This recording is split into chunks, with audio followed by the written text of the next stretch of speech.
lumampas na yung bagyo eh. Bakit parang may bagyo ulit?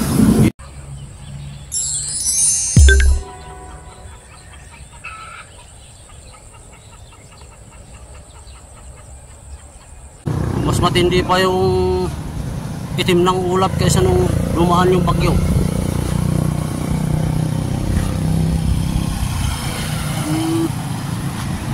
Lumaan si Aghon, may puros ulan. Pero hindi naman ganito. Grabe yung ano, yung itim ng ulap, kumukulog-kulog pa.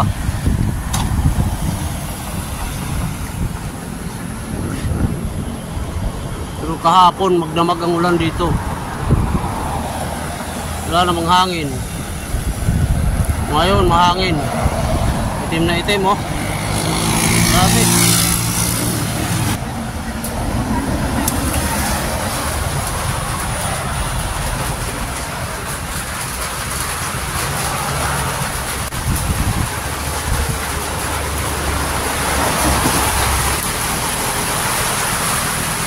Lumuksa naman mga idol. Lalabas lang ni Aghon eh. Ay hindi pa, nasa Bicol pa yata si Aghon. Sa Luzon pa. Pero matindi ngayon dito, malaking ulan. Pero bumulok na nga.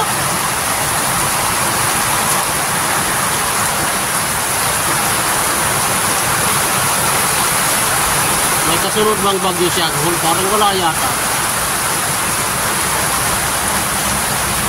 Buntot niya yata ito, naiwan dito sa Leyte, buntot.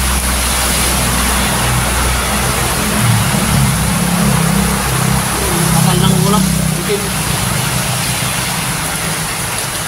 Oh, dumaan lang pala. Biglang sumikat ang araw. Walang hiya to si Aghon. Mahaba siguro ng buntot dito.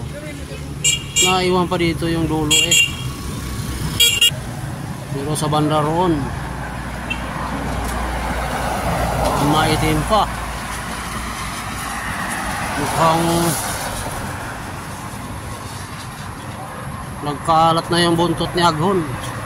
Nagkabalok-baluktot. Mukhang uulit pa maya maya. Ay doon yung lakas ng ulan na yun. Saka na roon, sa malapit sa dagat, malakas ang ulan. Ayaw, nakita na yung bumubulusok na puti na yan, ulan yan.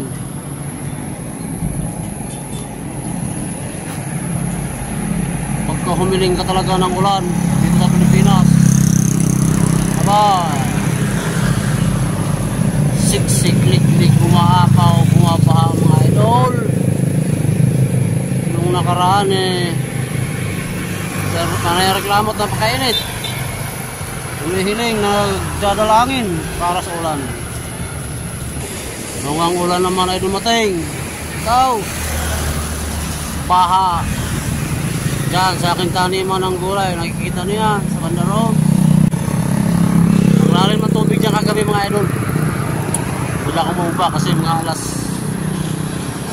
12, alauna, madaling araw lang. At ang tubig dyan.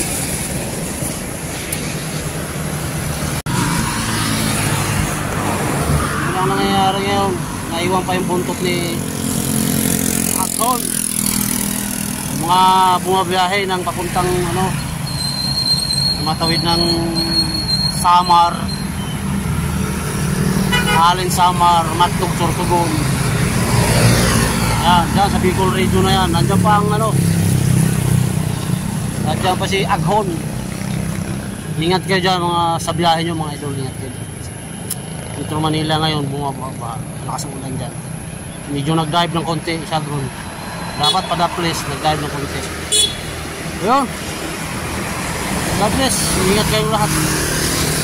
Mga panahon ngayon medyo pumapasok na yung malalakas na ulan, malalakas na hangin.